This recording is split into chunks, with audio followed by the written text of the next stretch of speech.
Hello बेटा, कैसे हैं आप? आई होप आप लोग सभी ठीक होंगे बच्चे। आज हम अपने क्लास 9th के जो मिड टर्म का हमारे पास एग्ज़ाम आया था बेटा, उसके सोल्यूशन की बात कर रहे हैं। 1 से 20 जो क्वेश्चन हैं उनके सोल्यूशन मैं ऑलरेडी अपने चैनल पर अपलोड कर चुकी हूँ बेटा। और आज हम 21 से लेके बाकी जितने हमारे क्वेश्चंस बचे उनके सोल्यूशंस देखने वाले हैं। अगर अभी तक आपने मेरे चैनल को सब्सक्राइब नहीं किया बेटा, तो आप मेरे चैनल को नीचे दिए हुए लिंक पर क्लिक करके सब्सक्राइब कर सकते हैं। मेरे चैनल का नाम है बेटा बियॉन्ड इमेजिन पॉइंट, ठीक है। अगर आपको मेरी वीडियोस पसंद आ रही है, मेरा पढ़ाया वो आपको समझ आ रहा है, अच्छा लग रहा है, तो आप मेरी वीडियोस को लाइक और शेयर भी कर सकते हैं, ठीक है। एंड जब आप लाइक और शेयर करते हैं तो इट विल गिव बेनिफिट नहीं बेटा, it will give a pleasure to me कि हाँ मेरे साथ बच्चे कनेक्ट हो रहे हैं, उन्हें अच्छा लग रहा है, ठीक है। तो आज हम क्वेश्चन नंबर 21 से स्टार्ट करने वाले हैं। 21 के सोल्यूशंस की तरफ हम लोग जाने वाले हैं। तो क्वेश्चन नंबर 21 नहीं, 22 से हमें स्टार्ट करना है ना। क्वेश्चन नंबर 22 आपके पास दिया हुआ बेटा, वृहत पोषक तत्व किन्हें कहा जाता है, ठीक है। वृहत पोषक तत्व क्या होता है बेटा? पौधे को अपने बहुत सारे न्यूट्रिएंट्स की जरूरत होती है खाना बनाने के लिए और ग्रोथ करने के लिए। तो उसमें से कुछ ऐसे पोषक तत्व जो उसे ज़्यादा क्वांटिटी में चाहिए होते हैं, उन्हें हम वृहत पोषक तत्व कहते हैं, ठीक है। तो ये आपके पास क्या है बेटा? सोल्यूशन है इसका। पौधे के लिए अनेक पोषक पदार्थ आवश्यक है। हवा से कार्बन तथा ऑक्सीजन, पानी से उसको हाइड्रोजन, ऑक्सीजन एवं शेष अन्य पोषक तत्व मिट्टी से प्राप्त होते हैं। इन पोषक तत्वों में कुछ की मात्रा अधिक होती है। इन पोषक तत्वों में कुछ की मात्रा अधिक होती है, इसीलिए उन्हें वृहत पोषक तत्व कहते हैं। इसमें से आपके पास वृहत में कौन है? ऑक्सीजन है, नाइट्रोजन है, फास्फोरस है आपके बेटा नहीं, NPS, K, Ca और मैग्नीशियम मैंने लिखा हुआ है। नाइट्रोजन है, फास्फोरस है, सल्फर है, कैल्शियम है, पोटेशियम है और मैग्नीशियम है। तो ये आपके क्या है? मैक्रो न्यूट्रिएंट्स है, ठीक है। क्या है? मैक्रो न्यूट्रिएंट्स है। नेक्स्ट क्वेश्चन नंबर 23 है बेटा, निम्नलिखित में से प्रत्येक को समांगी और विषमांगी ग्रुप में आपको डिवाइड करना है, ठीक है। वात युक्त पेय पदार्थ है बेटा, वो आपका विषमांगी, वो आपका क्या है? ये क्या है? आपका समांगी मिश्रण है। जो रक्त है वो विषमांगी है। वायु आपकी क्या है? समांगी है। मिट्टी विषमांगी है। सिरका समांगी है। चीनी विलेन आपका समांगी मिश्रण है, ठीक है। फिर आपको बताना है कि विलेन के दो घटक कौन से होते हैं बेटा। विलेन के दो घटक होते हैं। विलेन के दो घटक होते हैं। एक घटक देखो, विलेन के मैं यहाँ बता रही हूँ आपको, दो घटक होते हैं। एक तो होता है विलय। क्या होता है बेटा? एक तो होता है विलय और दूसरा होता है विलायक। ये दो घटक होते हैं विलेन के, विलय और विलायक, ठीक है। क्योंकि दोनों के मिलने से ही तो विलेन बनता है, तो विलय और विलायक यहाँ पर इसका आंसर हो जाएगा, ठीक है। अब नेक्स्ट आपके पास क्वेश्चन है बेटा, टिंक्चर ऑफ आयोडीन। किसके लिए? टिंक्चर ऑफ आयोडीन के लिए है कि ये क्या है? टिंक्चर ऑफ आयोडीन क्या होता है बेटा? ये आपके पास एक क्या होता है? ये सोल्यूशन ऑफ आयोडीन होता है अल्कोहल में। जब अल्कोहल के अंदर सोल्यूशन, आप किसको? आयोडीन के सोल्यूशन को डाल देते हैं, तो इसके द्वारा जो सोल्यूशन तैयार होता है, जो विलेन बनता है, उसे हम टिंक्चर ऑफ आयोडीन कहते हैं। और इसके आंसर को हम किस प्रकार लिखेंगे बेटा? इस प्रकार लिखेंगे। देखो, आयोडीन, टिंक्चर ऑफ आयोडीन का जो सोल्यूशन है वो मैं यहाँ लिख रही हूँ, ठीक है, ठीक है। अल्कोहल में, अल्कोहल लिखिए, अल्कोहल में आयोडीन के मिलाने पर, आयोडीन के मिलाने पर जो विलयन तैयार होता है, विलयन तैयार होता है, उसे आयोडीन टिंक्चर कहा जाता है। उसे आयोडीन का टिंक्चर कहा जाता है, ठीक है। टिंक्चर कहा जाता है, इस प्रकार से आप लिखेंगे, कहा जाता है, ठीक है। नेक्स्ट आपके पास है बेटा, ये बात आपको समझ आई होगी बेटा कि अल्कोहल में आयोडीन का सोल्यूशन डालने से जो विलेन बनता है उसे हम कहते हैं टिंक्चर ऑफ आयोडीन कहते हैं। अल्कोहल में जो उसको मिला दिया जाता है तो जो विलेन तैयार होता है उसे आयोडीन का टिंक्चर कहा जाता है। अब नेक्स्ट आपको पूछा गया बेटा, क्या विलयन टिंडल प्रभाव को दर्शाते हैं? नहीं। जो विलयन होते हैं वो ये जो विलयन है वो टिंडल प्रभाव को नहीं दर्शाते, क्योंकि इनके जो सब पार्टिकल्स का साइज है, इनके जो पदार्थ का साइज है वो बहुत छोटा होता है, ठीक है। तो आप इसको इस प्रकार लिखेंगे, नहीं, विलयन टिंडल प्रभाव नहीं दर्शाते हैं क्योंकि इसके कण छोटे होते हैं। कैसे होते हैं बेटा? इसके कण छोटे होते हैं जो प्रकाश की किरणों को फैला देते हैं, ठीक है। जो प्रकाश की किरणों को फैला देते हैं, जो प्रकाश की किरणों को नहीं फैलाते, मतलब वो उसको स्कैटर नहीं कर पाते, इसीलिए वो टिंडल प्रभाव को शो नहीं करते हैं, ठीक है। बात समझ आ रही है बेटा? चलिए, अब नेक्स्ट आपके पास है बेटा, नेक्स्ट क्वेश्चन है आपके पास, अ फोर्स ऑफ 50 न्यूटन और आपके पास दिया हुआ है कि एक रेलगाड़ी 90 किलोमीटर प्रति घंटे की चाल से चल रही है, ब्रेक लगाने पर उसमें -0.5 मीटर पर सेकंड का त्वरण उत्पन्न होता है। ठीक है, माइनस का मतलब रिटार्डेशन हो रही है, मतलब उसमें मंदन हो रहा है। ठीक है, तो a force of 50 newton produce an acceleration of 5 metre per second square in a body of mass M, find the mass of the body. Mass of the body का मतलब है बेटा कि आपको क्या ज्ञात करना है बेटा, यहाँ पे उसका द्रव्यमान ज्ञात करना है। ठीक है, ऑन इट्स एक्सेलरेशन। ठीक है, तो इफ फोर्स इज डबल तो इन द सेम डायरेक्शन क्या होगा, अगर फोर्स को डबल कर दें उसमें तो क्या होगा आपको ये बताना है। ठीक है, किसी वस्तु m का द्रव्यमान है आपके पास, तो यहाँ पर यहाँ इस हिंदी में लिखा हुआ बेटा कि किसी m द्रव्यमान वाली वस्तु पर 50 न्यूटन का बल लगाने पर 5 मीटर प्रति सेकंड की स्क्वायर की गति से वो त्वरित होती है, तो वस्तु का द्रव्यमान की परिकल्पना करनी। देखो आपको इसका सोल्यूशन यहाँ से करना है बेटा, इस क्वेश्चन का 24 का, कि F बराबर आपके पास ma होता है। क्या होता है F बराबर, आप उसे ब्रैकेट में बंद करेंगे, ma होता है। m की वैल्यू आपको दी हुई है बेटा यहाँ पर 50, ये आपके पास क्या है, सॉरी F की वैल्यू आपके पास दी हुई है, F है ये फोर्स है ना आपका, बल है ये आपका, ये 50 न्यूटन आपको दिया, F की वैल्यू 50 न्यूटन, और यहाँ से ये त्वरण है, त्वरण आपके पास कितना दिया बेटा 5 metre per second square, a की वैल्यू आपको 5 मीटर प्रति सेकंड स्क्वायर दे रखी है, तो आप यहाँ पर रखेंगे F बराबर ma होता है, तो आपको m निकालना था, तो m बराबर क्या हो जाएगा बेटा F बटे a हो जाएगा, और F की वैल्यू कितनी है बेटा 50 है, और a की वैल्यू कितनी है 5, आप इसे काटेंगे तो 10। ठीक है, तो ये आपके पास आएगा 10 kg मीटर पर सेकेंड स्क्वायर। तो ये क्या है बेटा, उसका आपके पास क्या निकल गया, मास निकल जाएगा, द्रव्यमान निकल जाएगा। ठीक है, इस प्रकार से आपको इस क्वेश्चन को करना था। नेक्स्ट क्वेश्चन है आपके पास, जो एक रेलगाड़ी 90 किलोमीटर की प्रति घंटे की स्पीड से चल रही है, तो इनिशियल वेलोसिटी देखो, जो शुरुआती वेग है वो कितना हो जाएगा बेटा 90 किलोमीटर प्रति घंटा हो जाएगा। इसको किसमें आप क्या करेंगे, देखो यू की वैल्यू है 90 किलोमीटर प्रति घंटा, इसे मीटर पर सेकेंड में चेंज करेंगे, तो हम क्या करेंगे 90 को 5/18 से आप गुणा करेंगे, 18 पंजे 90 होता है, 5×5 25 होता है, तो ये आपके पास 25 मीटर पर सेकंड आ गया।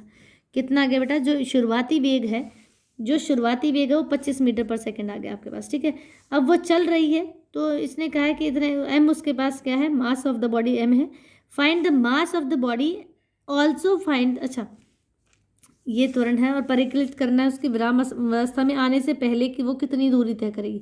मैं क्वेश्चन गलत यहाँ रीड करी थी, इसने कहा इतना त्वरण माइनस रिटार्डेशन होने से वो रुकना चाहेगी, और इसने कहा विराम अवस्था में आने से पहले वो कितनी दूरी तय करेगी। देखो विराम अवस्था में आना है, तो जो अंतिम वेग है वो v, जो अंतिम वेग है वो 0 हो जाएगा उसका। a की वैल्यू आपके पास दी -0.5 मीटर पर सेकेंड स्क्वायर। ठीक है, आपके पास फॉर्मूला होता है बेटा, यहाँ मैं करके दिखाती हूँ, v² - u² बराबर 2as, ये फॉर्मूला होता है आपके पास। यहाँ आप सारी चीज़ें रखेंगे तो आपके पास s दूरी निकल जाएगी। ठीक है, और रखने का तरीका क्या है बेटा आपका, मैं यहाँ कर देती हूँ क्वेश्चन, ध्यान से देखिए, v² - u² बराबर 2as होता है।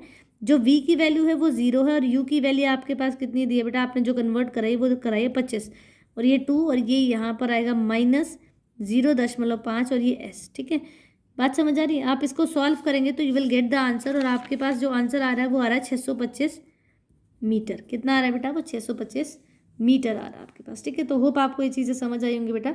आप कैलकुलेशन को यहाँ इस तरह से एक्सपेंड कर सकते हैं, ये 25 का स्क्वायर 625 होता है, इसके आगे माइनस लगा हुआ, देन ये 2 है, और 0.5 को खोलेंगे तो ये 1/2 बनेगा, 2 से 2 कैंसिल, ये s, दैट इज s की वैल्यू क्या है, डायरेक्ट ये माइनस से प्लस हो जाएगा, s की वैल्यू डायरेक्ट आपके पास 625 मीटर थी। ठीक है, ये 625 मीटर इस तरीके से आपका आंसर आ जाएगा। ठीक है, अब नेक्स्ट है बेटा, आपको एनिमल सेल का डायग्राम बनाना था।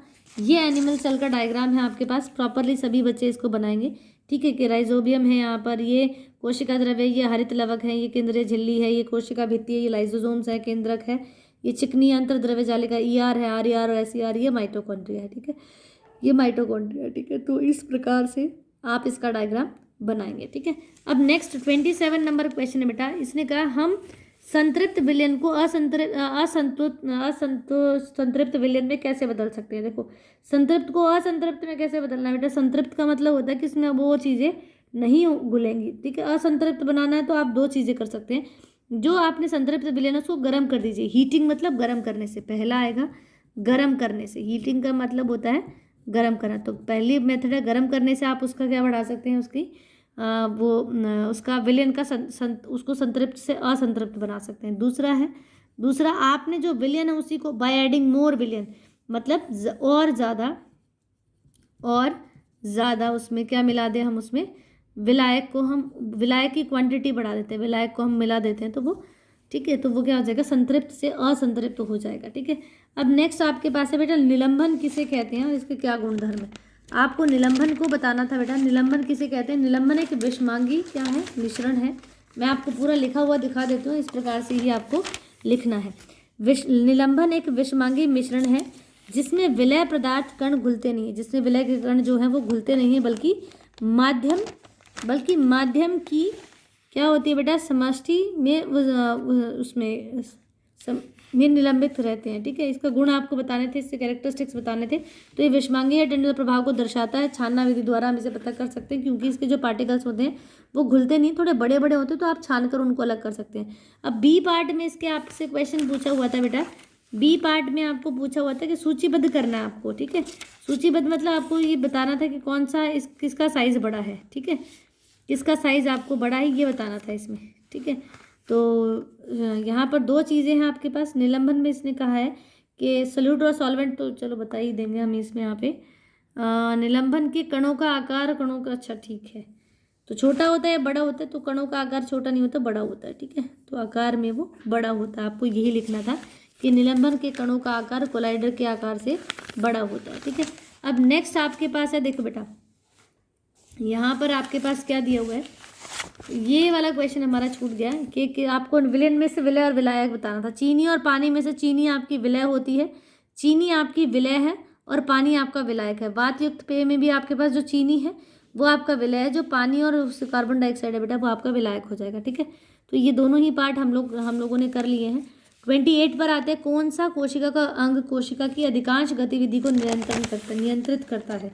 ठीक है, तो ये नियंत्रित कौन करता है बेटा, न्यूक्लियस होता है जो उसको, केंद्रक होता है जो उसको क्या करता है बेटा, नियंत्रित करता है। ठीक है, तो केंद्रक आएगा यहाँ पर। ठीक है, दूसरा आपके पास है पादप। ये पादप की जड़ों में होता है ल्यूकोप्लास्ट। ल्यूकोप्लास्ट को हिंदी में भी ल्यूकोप्लास्ट ही कहते हैं। ठीक है, और एक सेकंड में आपको ये बता देती हूँ।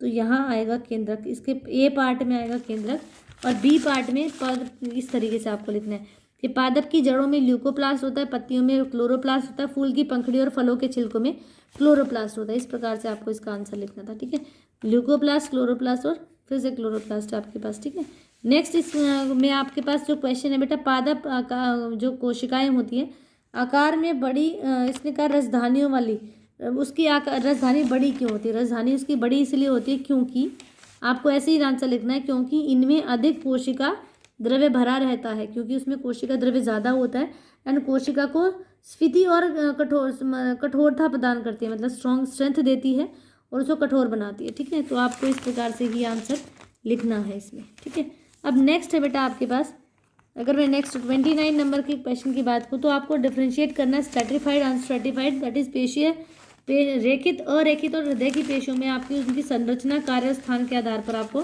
क्या करना था, उसको डिफ्रेंशिएट करना था। ठीक है, तो ये हमने लिखा रेखित पेशी। रेखित पेशी का कार्य क्या होता है बेटा, हम इसे अपनी इच्छा अनुसार हम अपनी इच्छा अनुसार इसकी गति करा सकते हैं तथा ये शारीरिक गति में भी सहायता करती है। दूसरा, संरचना के आधार पर, तो सूक्ष्मदर्शी से देखने पर ये जो धारियाँ होती हैं, धारियों जैसे प्रतीत होते हैं, इसे कंकाल पेशी भी कहा जाता है। ठीक है, ये अधिकतर हड्डियों से जुड़े होते हैं, जो संरचना वाले होते हैं। तीसरा, स्थान इसने कहा हमारे हाथ पैरों में जो स्थान होता है वहाँ से आप क्या कर सकते हैं, उसको ऑब्जर्व कर सकते हैं। नेक्स्ट है बेटा आरेखित पेशी। अरेखित पेशी की कौन सी होती है बेटा, ये आहार नली में भोजन का प्रवाह या रक्त नलिका का प्रसार एवं संकुचन जैसी गतियाँ करती है। क्या करती है, आहार नली में भोजन का प्रवाह, रक्त नलिका का प्रसार एवं संकुचन जैसी गतियाँ करती है। ये तो है कार्य। अब इसकी संरचना कैसी होती है बेटा, चिकनी पेशियाँ होती हैं, ये एक केंद्रकीय होती हैं। ये हम इसे इच्छा अनुसार प्रारंभ या बंद नहीं कर सकते। ये लंबी व सिरे से नुकीली होती हैं। स्थान कहाँ होता है बेटा, देखिए आपको पूरा, आपके पास क्या है इसका आंसर है, आपको इस प्रकार से ये लिखना है। ठीक है, तो स्थान कहाँ होता है इसका बेटा, स्थान आँख की फलक पर, मूत्रवाहिनी पर, फेफड़ों की श्वसनी में। ठीक है, इस प्रकार से ये पाई जाती है। ठीक है बेटा, अब आपको बताना है बेटा हृदय की पेशी। हृदय की पेशी कैसे होती है बेटा, ये जीवन भर लयबद्ध होकर क्या करते हैं, प्रसार एवं संकुचन की प्रक्रिया करती हैं। इसके माध्यम से रक्त पूरे शरीर में पहुंचता है। किसके माध्यम से, पेशी कोशिका के माध्यम से ही जो रक्त है वो पूरी बॉडी में वो ट्रांसफर होता है। अब संरचना कैसी है बेटा, ये बेलनाकार होती हैं, ठीक है। कैसे होती है? बेलनाकार होती हैं, शाखाओं वाली होती हैं और एक केंद्र की होती हैं, एक केंद्र वाली होती है। फिर स्थान कहाँ होता है बेटा? इसने कहा कि मध्य में थोड़ी सी जो जगह होती है उसी को, जो छाती की हमारी जो लेफ्ट हैंड साइड पे जो जगह होती है उसी में थोड़ा सा, ये छोटा सा लगा होता है। जितनी हमारी ये मुट्ठी है ना बेटा, ऐसे ही शेप, 2 चैम्बर ऊपर 2 चैम्बर नीचे और बीच में क्या है, ये हमारे पास वाल्व होता है। ऐसे ही इसका स्ट्रक्चर होता है ताकि इनका जो ब्लड है वो आपस में बैकफ्लो ना करे। अब क्वेश्चन नंबर 30 आपके पास दिया हुआ बेटा, देखिए 30 भी आपके लिए बहुत इंपॉर्टेंट है। 30 क्वेश्चन में इसने कहा है why phloem is consider as a complex. Phloem को ही हम कंसिडर क्यों करते हैं कि कॉम्प्लेक्स है? क्यों करते हैं बेटा? क्योंकि ये एक से अधिक प्रकार की कोशिकाओं से मिलने से बनता है, क्योंकि ये एक से अधिक प्रकार की कोशिकाओं से मिलकर बनता है, इसीलिए हम इसको क्या कहते हैं बेटा? ये आपके पास क्या है? कॉम्प्लेक्स टिश्यू है। नेक्स्ट, और सभी कोशिकाएं मिलकर एक इकाई के रूप में विभाजित होकर कार्य करती हैं, ठीक है। नेक्स्ट क्वेश्चन उन्होंने कहा है बच्चे, जो आपको पूछा गया है, that is which component of phloem dead. आपसे पूछा गया कि कौन सा जो फ्लोएम है वो डेड हो जाता है। तो फ्लोएम रेशे हैं यहाँ पर। What is the function of phloem tissue? Phloem tissue के कार्य क्या है बेटा? ये पत्तियों से भोजन को पौधों से क्या करते हैं? पत्तियों से भोजन को हर पार्ट तक वो पहुंचाती है, ठीक है। अब नेक्स्ट आपके पास फिल इन द ब्लैंक थे बेटा।